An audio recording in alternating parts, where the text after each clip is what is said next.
This is the Benjamin Zulu Global. Welcome our viewers from all over the world to the home of the Heart Months. We're converging to learn together because when you know better, you can do better. And a better life is what we all want. Better work life, better family life, better personal life. Today's topic is one of those that it looks so nice when it's just in a phrase, how to forgive and forget. But I like this thing from Healing Your Inner Self. This passage where Benjamin says, sometimes you'll find yourself missing the person you parted ways with after trying many times to get them to change. You will think you must include what you could have become. But this is a lie. You're not missing out on anything. You're longing for the person you wished they changed into. Very warm welcome to you. This is the Benjamin Zulu Show. My name is Lily. And the reason that stood out for me is because forgive and forget sounds so neat in a phrase, but the mind and the heart is always sometimes doing a back and forth, having leavers remorse, wishing I never left. Maybe you can say a little bit about that from this book, and then we go into the topic. Yeah. Sometimes that relationship was your project, a personal project. How guilty we are, of taking on such projects. Yeah. And you really took it upon yourself. Yeah. To make sure it works. Yes. And there before, particularly women were tasked to make sure that the marriage worked single-handedly. Proof that you're a woman enough. Yes. By sticking there. Yes. And a lot of people today, even men, particularly good-hearted men, they are attracted to troubled women. And he has mentored other people and seen them make it. Yes. And he has sometimes even raised his younger siblings and mentored the cousin here. In Kisiland, the first cousin is the patriarch matriarch among the cousins. Many times is the first guy. He's the patriarch among the... So he's the first brother. They even don't use cousin, just brother. Everybody coming to Nairobi passes through that guy. Everybody getting married. Everybody that case. So you may find a guy like that was rehabilitated, reformed lives. When it comes time to getting married, he's experienced reformer. But you're also describing yourself. He's a rehabilitator. You have also reformed lives. Someone like you. Someone like you. We, the responsible type. Yeah. We are the most prone to take our sub-projects. Yes. We are not used to leaving other tasks to anyone. We do everything. And generally people cooperate is for their good, yeah. So when you have been, that has been your modus operandi, and you get your self-esteem, your boost of importance. It is your forte to see things happen. You take your marriage in the same attitude. Yeah. You ignore whether the other person is as committed and as invested. Unfortunately, marriage takes two to tango. This is not an education scheme. You take a person to college and you are fundraising for them. It's a scheme. We are trying to really uplift that needy child. Yeah. You saw it through. Yeah. The other one, this is not a project. This is a marriage that takes two to tango. If you are fully in and they are not fully in, it won't work. Okay. So many times men have dragged that way for 20 years. When it finally collapses and you've been wasted for a decade. Today we are not talking about forgiving when somebody steps on your toe. That's painful. It's not. We don't underrate. We're not underrating the demeanors. Yeah. But those ones don't warrant a show. Just Google. Yeah. Forgiveness quotes. It will help you to forgive if somebody steps on your toe. Okay. Some online motivational speaker will get you sorted. Okay. They'll give you some rhyming words. Yeah. God gives and forgives, but man gets and forgets. You get a few quotes that will really psych you up. If it's a minor thing. Today we're talking about forgiving the unforgivable. What you will never get back. Today we're talking about forgiving what is irreversible. if you have been taken so far by a person in the wrong direction that you never wanted your life to go. This was not your plan. This is not who you are. Yeah. Some injustices, even for violations, take away your identity, your reputation. Yeah. And you're trying to reconstruct from the ground up to reintroduce yourself to people. So step number one to deal with this kind of, what you're explaining there is, you can be so disorganized by a person's actions with your unconscious cooperation because of your unprocessed things and your projections. Yeah. Africa has underrated psychological well-being for so long, so we have operated with unconscious programming that has ruined our potentials, taken away our joy, destroyed our goals, and delayed our lives because we think it should just be tough, just live ukiendaka kama ambulance. Oh man. We have valued the toughness at the expense of wellness. Lily, the solution, what this book is emphasizing is wholeness. Courageous and radical wholeness. Yeah. My lecturer used to talk about dimensions of wellness, and she always used to give very wonderful talks about dimensions of wellness, how to check whether you are well. They have a slip they hang on your car, dimensions of wellness of your car. When you go to renew its wellness, what to check? The oil filter, the air filter, the fuel, the sparks, the oil. You have those things they hang there. Where is your sleep for your dimensions of wellness?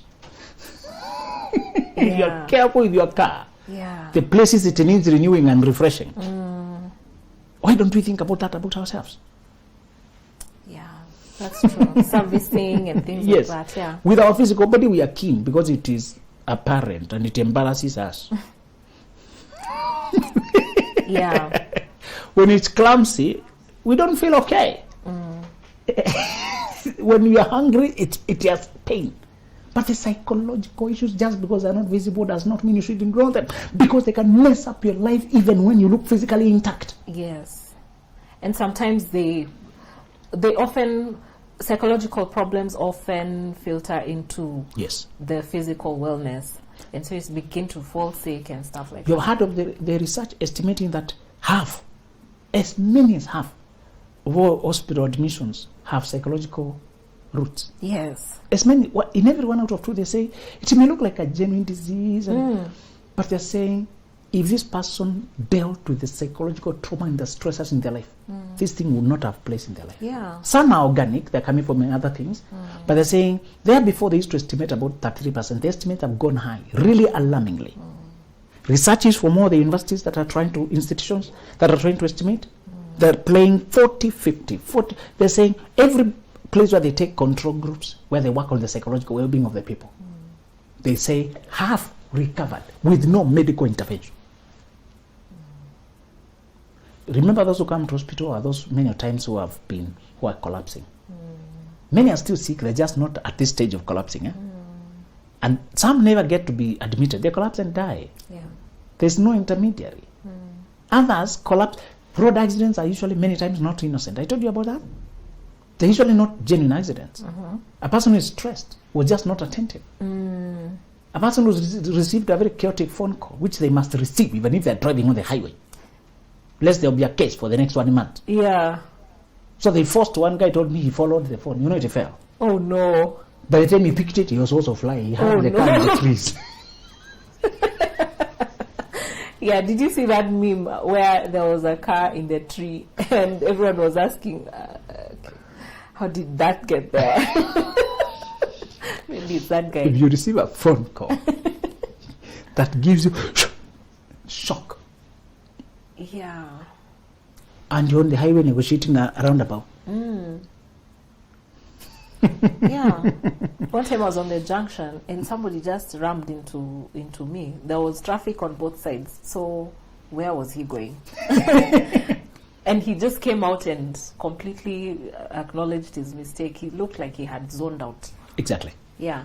People zone out, and the other social psychologists identifying is financial stress. They say economic stress by itself, the stress of money problems, lifestyle problems, inability to afford, is itself driving people to desperation and breakdown by itself. All right. That's what this book is about. Get yourself a copy if you haven't already. Going for 1,000 bob, that's about $8. This is Healing Your Inner Self, and there are 3 other books: Dreams Before Dating, Dating Right, and How to Recognize and Deal with Toxic Relationships. All these books are very good for helping us just walk through life. This one particularly, you can get it for a student that you love and know, and if you're a teacher or a head teacher or a principal, you can get it in a batch for all your students. And if you do, let the team know through the WhatsApp number on your screen so that Benjamin can arrange a special edition for you. Today we want to talk about forgiving and forgetting. Letting go, is that it? Yeah. And again, we're not talking about slights. We're talking about major violations. Okay. Step number 1 is to unpack the injustice. When you unpack the injustice, it means you go there and sit with it. There's something called holding space for your emotions. Okay. Allowing your feelings to be felt, to flow, to come up, to just letting your feelings flow. Okay. A lot of people skip this step. They assume that because I've said, let the past be, but go on, it should just go. Holding space for your feelings means letting them descend. They are very uncomfortable and a lot of people avoid them. Yes. Sometimes without the presence of an expert, you may collapse.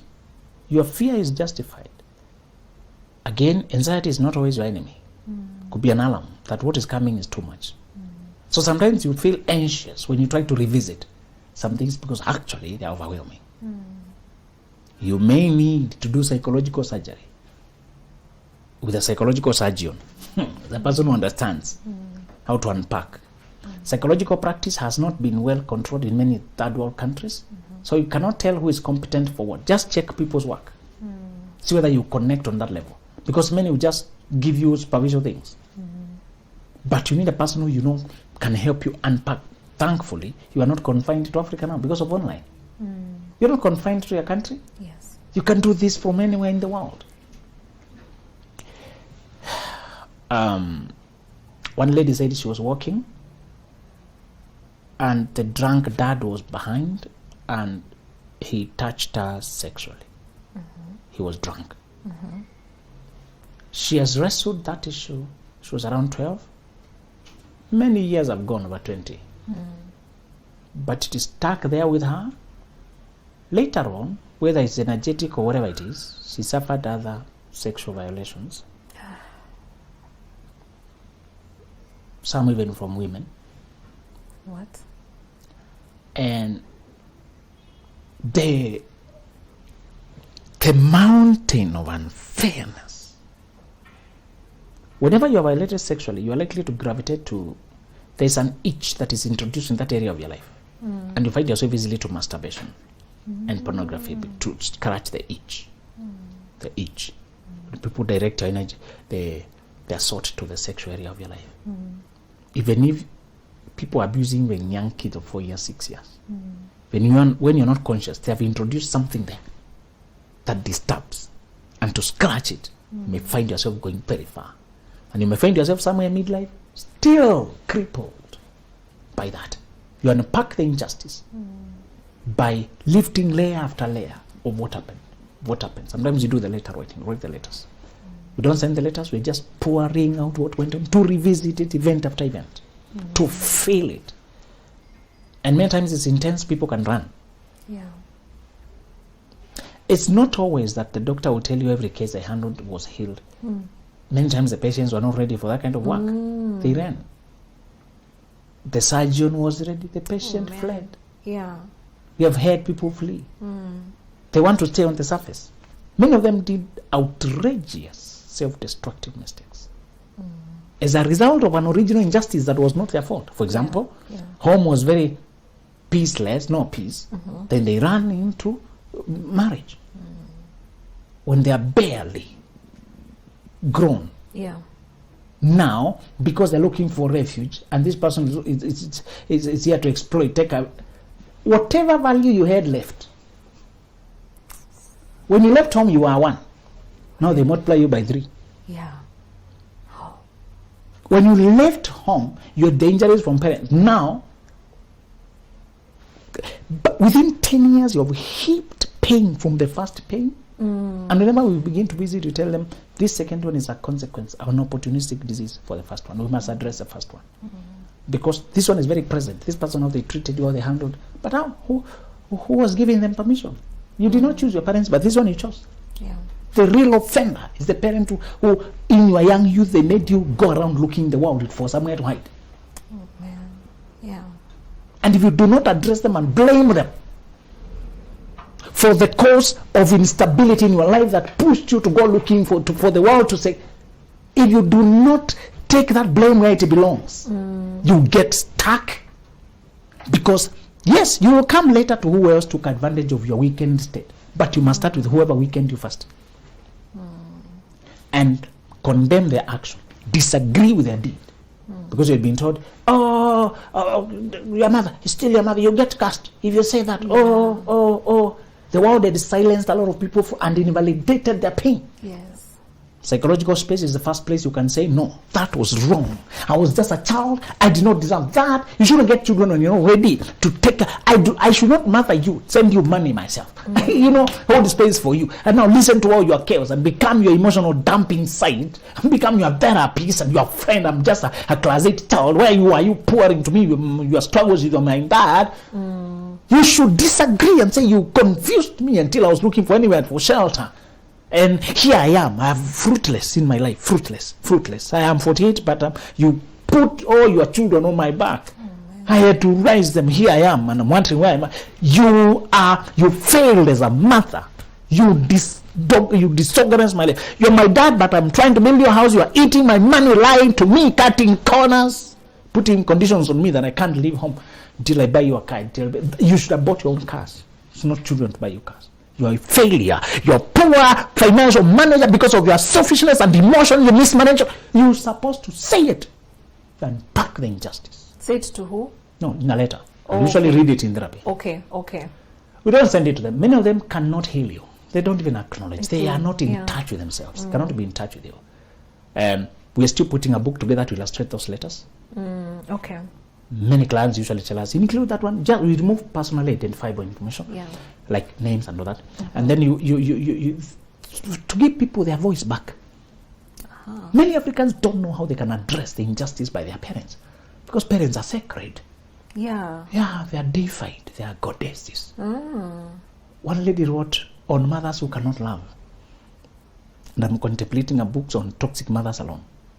Mothers in particular are the environment at home, and when she's toxic, the environment at home is just toxic. Yeah. Even the father flees. I thought your father would help you. He's the first one to flee. The protector. Or to freeze. Some of them are just frozen. Yeah. They're there and they're not there. Once again, thank God you're not from Central Kenya. We don't know whether it's free or free. Please. This guy would, this environment, if you don't address it and disagree with it, you carry that shame as if it's yours. All right. There are people who come, I heard one preacher say some people come to God when they are sinners, they need to be forgiven. Others come to God when they are being sinned against. Okay. The sinner needs forgiveness. The one who was sinned against needs healing. And they say, quoting people like Mephibosheth and all that, said, for offenses that were not his body was maimed. Do you know, if you do not unpack what happened to you, it becomes your home. That's hard. Becomes your home. That's so hard. It becomes the shell that confines your life. They did it, they left, you are left there, stuck there, and you can sink into pity party. Being a victim has some comfort because you have someone to blame. Yeah. I'm like this because my life turned out this way because the reason I'm not any fine life because the reason I'm this bitter because don't cross me there because don't because becomes comfortable. Yeah. These are false comfort, Yeah. but it holds you down forever. Yeah. You get somebody to shirk responsibility, just throw, it's not me, it's not me. It's not my fault. And when you are a toxic empath, when you understand too much, you listen to this and marry people while they're still blaming everybody except themselves. Yeah. And you know, that lady had a lot of traumatic childhood. This guy explains to you the story of the lady with all the pity until you also feel tears. Oh my goodness. But the conclusion is he is marrying her. Yeah. Let me ask you something about toxic empaths. Yes. Toxic empaths forgive so easily and they let go so easily, and that's the problem. But I remember talking to one the other day, and this is a lady who is advanced in age. Her children are college level. There's college, high school, and primary school. And then the husband is an abuser, but they found a rhythm around it. Breathe, don't be savage. Okay, so anyway, they found a rhythm around it. She doesn't have a job. The years passed. She didn't build her career.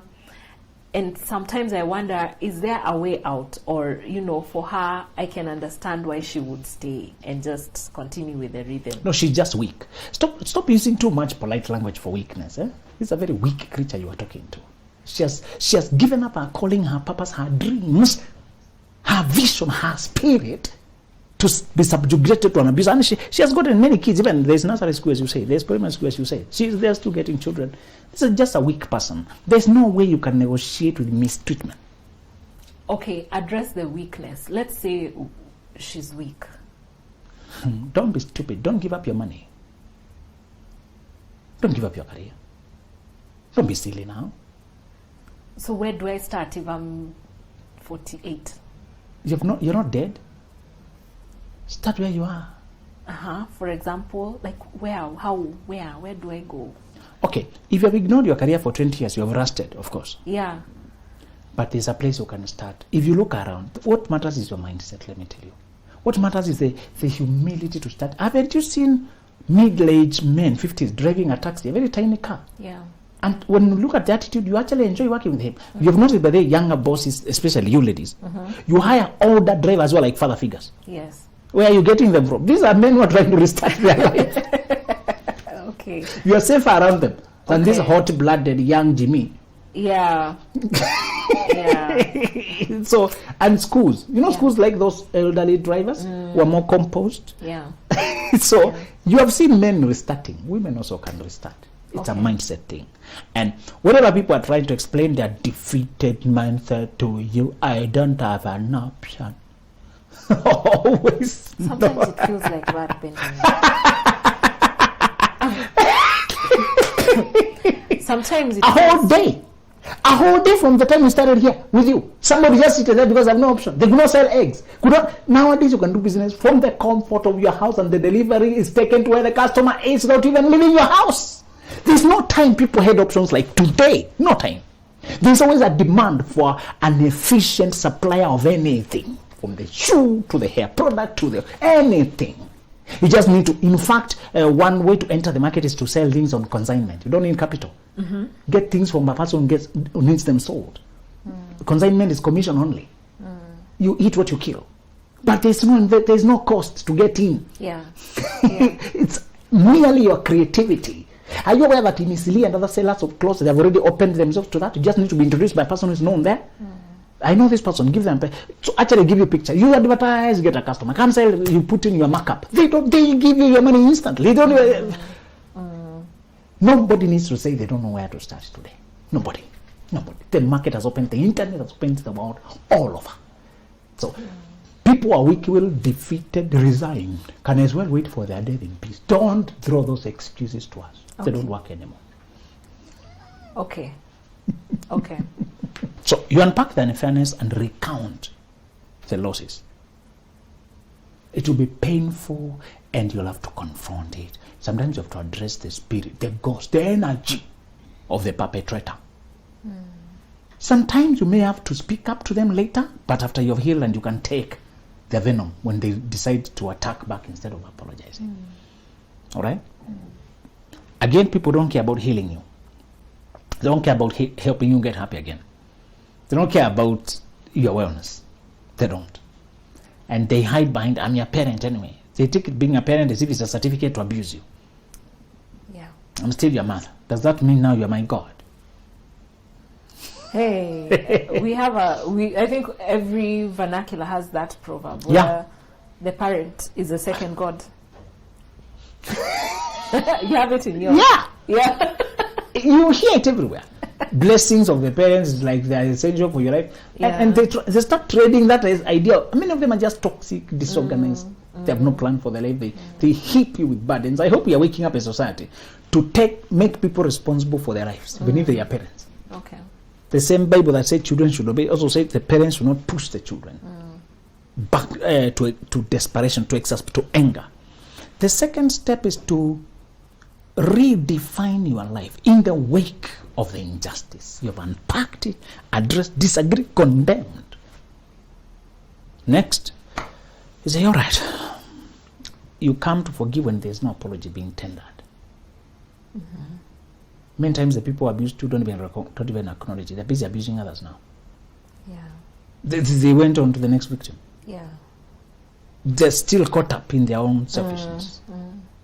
They don't feel what they did. The one step you need to do is, number one, we said you go and outline what you lost. Next, who am I now that I have this child with a crazy woman? And I'm going back to dating when I used to think I was single. Now I'm a single dad. Title change. I have to pay a lot of money because she's forcing a very expensive lifestyle to extract money. I have to run around and portion of my money, live with that child, employ a person, take to my mom. Sometimes men have to really take care of that child because men don't talk a lot, but they really go through things. What if now you have to rediscover yourself when you have a child and it was a trap? Okay. Sexual trap is hard to imagine when it's a man, but they are really trapped. He was naive. Many times when you are conscious and awake, you can't be taken there. But people can find you at a moment of low, at a moment of vulnerability. And because they can see your potential, they manipulate it. They manipulate what happened until you're caught.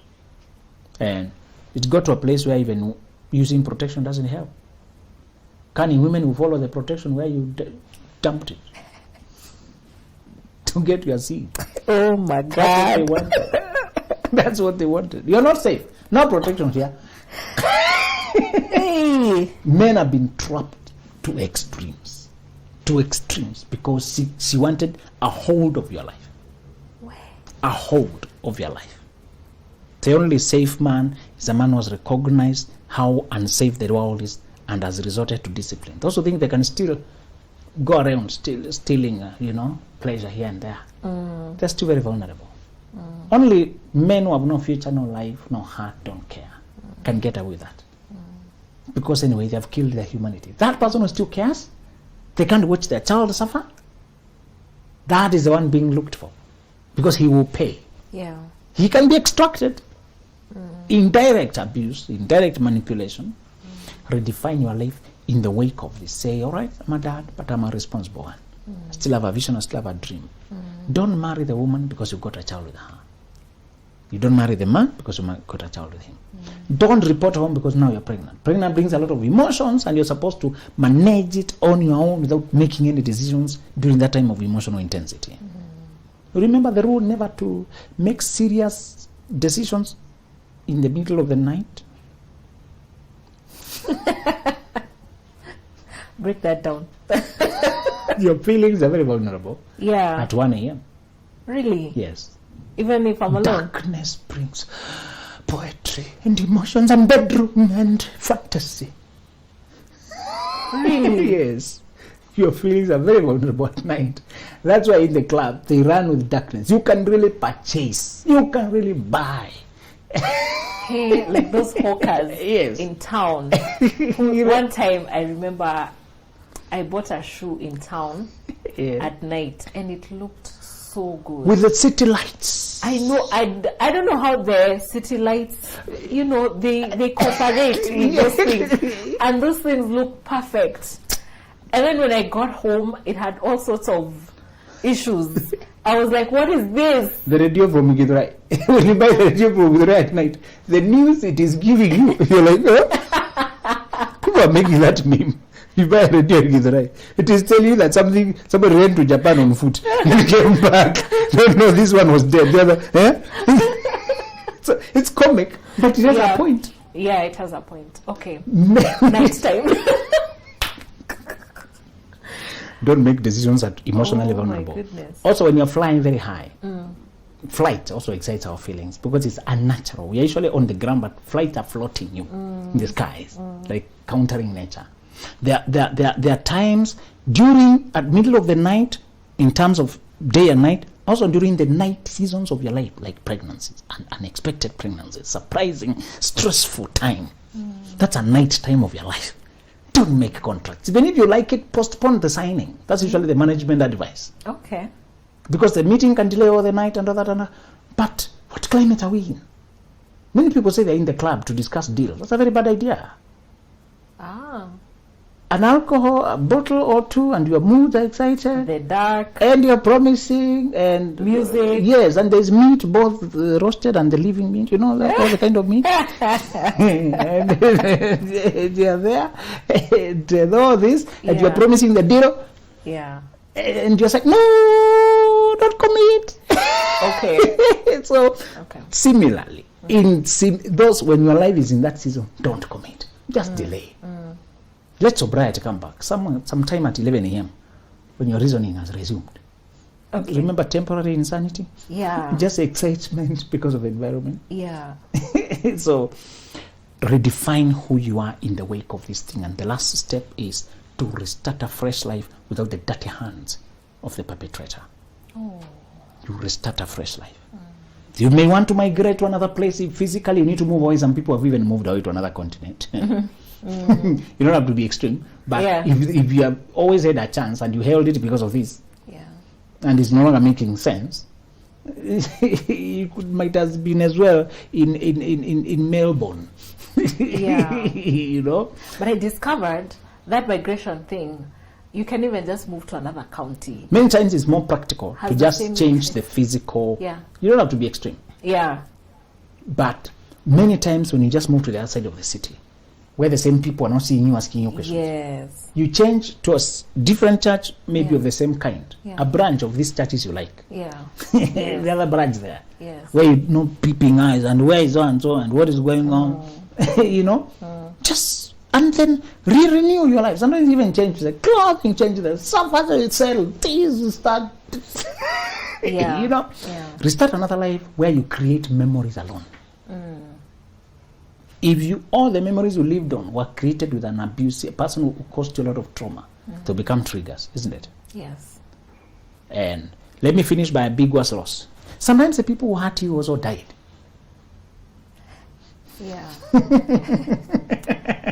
That's very... It's called it a big loss. It has two ways. You're supposed to mourn and feel sad that they died, but they also hurt you and they were alive.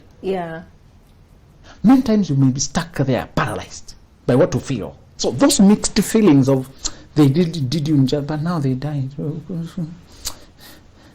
I'm supposed to be okay, but I'm not. On the surface, you're supposed to be. It's okay. Good riddance. But I'm disappointed. If you had processed your separation to a place where you had made peace, it usually doesn't hurt. You can even bury them peacefully and say it's okay. They finished their course. But if you are still caught in the tussle, and you're not processed, that's where you need to process the energy through the writing, through the word. Many times people now take the letter to the grave, or the bunny take the ashes to the grave, or something like that. Especially if it was a parent or somebody who mattered in your life. Finally, we are saying ambiguous losses are more confusing when the one, like a person who kills themselves, sometimes it's a lot of disappointment when you have to answer questions. Why did so and so drink poison? And they're already dead. You're disappointed. Why did they take that route? Why did they chuck out? Why did they... then people stigmatize suicide. So you can't discuss, and you are there with a bitter taste in your mouth.